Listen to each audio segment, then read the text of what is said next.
जय श्री हरि विष्णु। दोस्तों, हिंदू धर्म में पूर्णिमा का विशेष महत्व है। पूर्णिमा तिथि को व्रत पूजा करते हैं। भगवान विष्णु की पूजा, सत्यनारायण की कथा जरूर होती है। तो आज हम पौष पूर्णिमा के बारे में बताएंगे। ये किस दिन पड़ रहा है और इसमें कौन कौन से योग पड़ रहे हैं। तो पौष पूर्णिमा का विशेष महत्व होता है। पूर्णिमा के दिन भगवान विष्णु की विशेष पूजा उपासना की जाती है। इस दिन गंगा स्नान करने और भगवान विष्णु की पूजा करने से घर में सुख समृद्धि और खुशहाली आती है। साथ ही व्यक्ति की सभी इच्छाएं पूरी होती है। इस दिन सत्यनारायण भगवान की पूजा अर्चना करना चाहिए। तो आइए जानते हैं पौष पूर्णिमा की तारीख, शुभ मुहूर्त और पूजा विधि क्या है। पौष पूर्णिमा मुहूर्त जो है, उस तिथि का आरंभ 24 जनवरी की रात 9:49 पर रहेगा और 25 जनवरी की रात 11:23 पर तिथि की समाप्त होगी। तो उदया तिथि में जो है पूर्णिमा यानी 25 जनवरी को पूर्णिमा व्रत रखा जाएगा। और दोस्तों, पौष पूर्णिमा पर प्रीत योग भी बन रहा है, जिसका निर्माण सुबह 7:33 पर हो रहा है। और इसके साथ भी इस दिन गुरु पुष्य योग, अमृत सिद्धि योग और सर्वार्थ सिद्धि योग भी है। तो आइए सुनते हैं पूर्णिमा व्रत कथा। द्वापर युग में एक समय की बात है कि यशोदा जी ने कृष्ण से कहा, हे कृष्ण, तुम सारे संसार के उत्पन्नकर्ता, पोषण तथा उसके संहार करता हो। आज कोई ऐसा व्रत मुझसे कहो जिसको करने से मृत्युलोक में स्त्रियां को विधवा होने का भय न रहे तथा यह व्रत सभी मनुष्यों की मनोकामना पूर्ण करने वाला हो। श्री कृष्ण कहने लगे, हे माता, तुमने अति सुंदर प्रश्न किया है। मैं तुमसे ऐसे व्रत ही को सविस्तार से कहता हूँ कि सौभाग्य की प्राप्ति के लिए स्त्रियों को द्वादशन अर्थात 32 पूर्णिमाओं का व्रत करना चाहिए। इस व्रत को करने से स्त्रियों का सौभाग्य संपत्ति मिलती है। यह व्रत अचल सौभाग्य देने वाला और भगवान शंकर के प्रति मनुष्य मात्र की भक्ति को बढ़ाने वाला है। यशोदा जी कहने लगी, हे कृष्ण, सर्वप्रथम इस व्रत को मृत्युलोक में किसने किया था, इसे हमें विस्तार पूर्वक मुझसे कहो।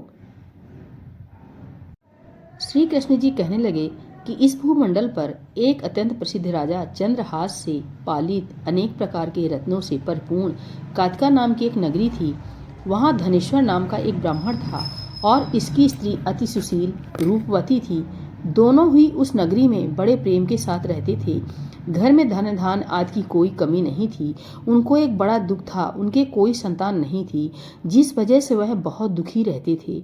एक दिन एक बड़ा तपस्वी योगी उस नगरी में आया। वह योगी बाकी सभी घरों से भिक्षा मांगकर भोजन किया करता था, लेकिन उस ब्राह्मण के घर से भिक्षा नहीं मांगा करता था। एक दिन योगी गंगा किनारे भिक्षा मांगकर प्रेम पूर्वक खा रहा था कि धनेश्वर ने योगी को यह सब करते देख लिया।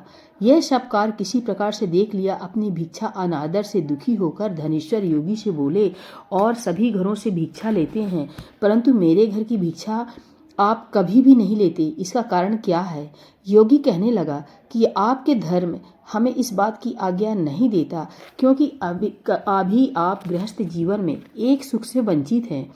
आपके घर संतान होने पर मैं आपके घर से भिक्षा स्वीकार कर लूंगा।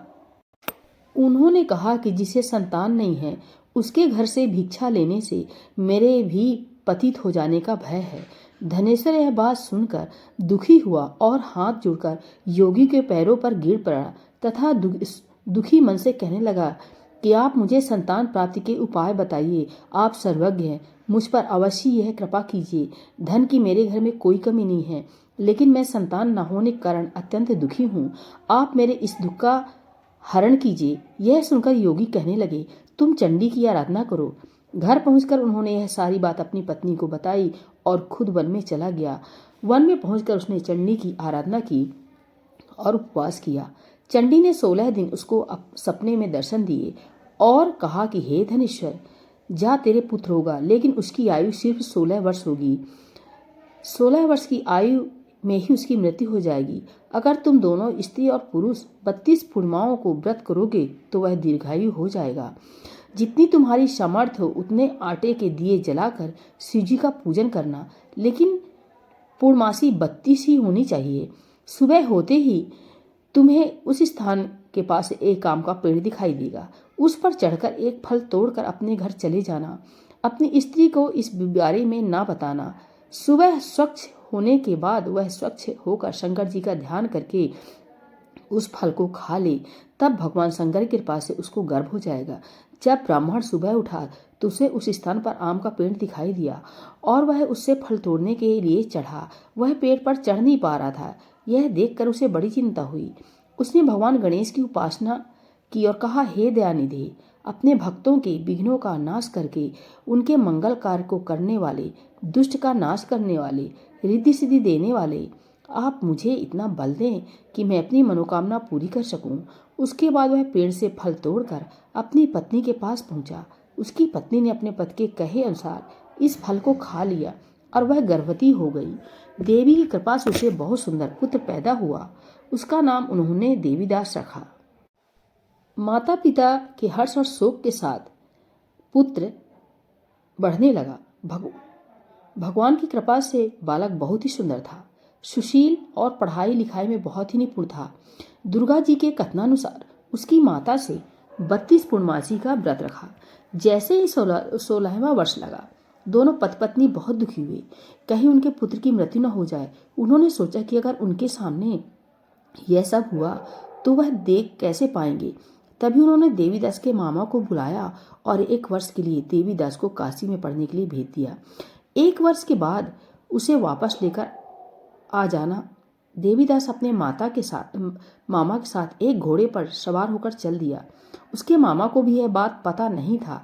दोनों पति पत्नी ने 32 पूर्णमासी का व्रत पूरा किया। दूसरी तरफ मामा और भांजा दोनों रात गुजारने के लिए रास्ते में एक गांव में रुके। उस दिन उस गांव में ब्राह्मण की कन्या का विवाह होने वाला था। जिस धर्मशाला में वर के बारात के बाकी लोग रुके थे, उसी धर्मशाला में देवीदास और उसका मामा ठहर गए। उधर कन्या को तेल आदि चढ़ने के बाद जब लग्न का समय आया तो वर की तबीयत खराब हो गई। वर के पिता ने अपने परिवार वालों से विचार विमर्श करके यह कहा कि देवीदास मेरे पुत्र जैसा ही है, मैं इसके साथ लग्न करा दूं और बाद में बाकी सारे काम मेरे बेटे के साथ पूरे हो जाएंगे। ऐसे कहने के बाद वर के पिता देवीदास को मांगने के लिए उसके मामा के पास गए और उन्हें सारी बात बताई। मामा ने कहा कि कन्यादान में जो कुछ मिलेगा वो हमें दे दिया जाए। वर के पिता ने बात स्वीकार कर ली। इसके बाद देवीदास का विवाह कन्या के साथ संपन्न हो गया।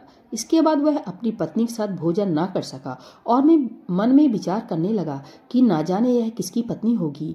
यह सोचकर उसकी आंखों में आंसू आ गए। तब वधू ने पूछा कि क्या बात है, आप उदास क्यों हैं? तब उसने सारी बातें पत्नी को बता दी। तब कन्या ने कहने लगी, यह ब्रह्म है विवाद के विपरीत है। आप ही मेरे पति हैं, मैं आपकी ही पत्नी रहूंगी, किसी अन्य की कभी नहीं। तब देवीदास ने कहा, ऐसा मत करिए, क्योंकि मेरी आयु बहुत कम है, मेरे बाद आपका क्या होगा? लेकिन उसकी पत्नी नहीं मानी और बोली, स्वामी आप भोजन कीजिए। दोनों रात में सोने के लिए चले गए। सुबह देवीदास ने पत्नी के 4 नगों से जड़ी एक अंगूठी दी और एक रुमाल दिया और बोला कि हे प्रिय, इसे लो और संकेत समझकर स्थिर चित्त हो जाओ। मेरे मरण और जीवन जानने के लिए एक पुष्प वाटिका बना लो, उसमें सुगंधि वाली एक 9 मल्लिका लगा लो, उसको प्रतिदिन जल से सींचा करें और आनंद के साथ खेलो कूदो। जिस समय और जिस दिन मेरा प्राणांत होगा उस दिन यह फूल सूख जाएंगे। जब यह फिर से हरे हो जाएं तो जान लेना मैं जीवित हूँ। यह समझा कर वह वहां से चला गया। इसके बाद जब वर और बाकी बाराती मंडप में आए तो कन्या ने उसे देखकर कहा, ये मेरा पति नहीं है, मेरे पति वह हैं जिनके साथ रात में विवाह हुआ है। इसके साथ मेरा विवाह नहीं हुआ। अगर यह वही है तो बताएं कि मैंने इसके साथ क्या किया है। साथ ही कन्यादान के समय जो आभूषण मिले उन्हें दिखाएं। कन्या की ये सारी बात सुनकर वह कहने लगी, मैं यह सब नहीं जानता। इसके बाद सारी बारात भी अपमानित होकर लौट गई।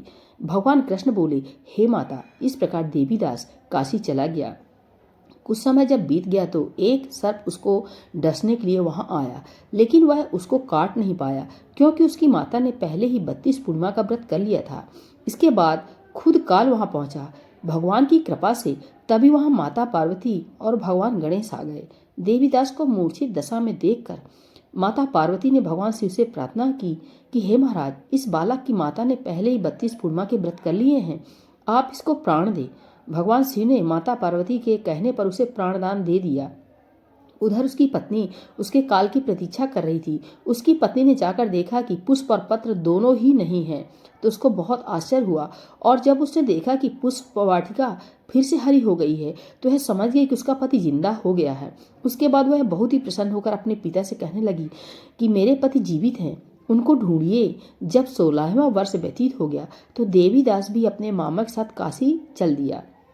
इधर उसकी पत्नी के परिवार वाले उन्हें ढूंढने के लिए जा ही रहे थे, तो उन्होंने देखा कि देवीदास और उसका मामा उधर ही आ रहे थे। उसको देखकर उनके ससुर बहुत प्रसन्न हुए और उसे अपने घर ले आए। वहां सारा नगर इकट्ठा हो गया और कन्या ने भी उसे पहचान लिया। देवीदास ने इसके बाद अपनी पत्नी और मामा को लेकर वहां से चल दिए। उसके ससुर ने भी उसे बहुत दान दहेज दिया। जब वह अपने घर की तरफ चल रहा था तो उसके माता पिता को लोगों ने खबर दी कि तुम्हारा पुत्र देवीदास और पत्नी और मामा के साथ आ रहा है। ऐसा समाचार सुनकर पहले तो उन्हें विश्वास ही नहीं हुआ, लेकिन जब देवीदास आया और उसने अपने माता पिता के पैर छुए तो देवीदास के माता पिता ने उसका माथा चूमा और दोनों को अपने सीने से लगा लिया। दोनों के आने की खुशी में धनेश्वर ने बहुत दान दक्षिणा ब्राह्मणों को दी। श्री कृष्ण जी कहने लगे कि इस तरह धनेश्वर को 32 पूर्णिमा के व्रत के प्रभाव से संतान प्राप्त हुई। जो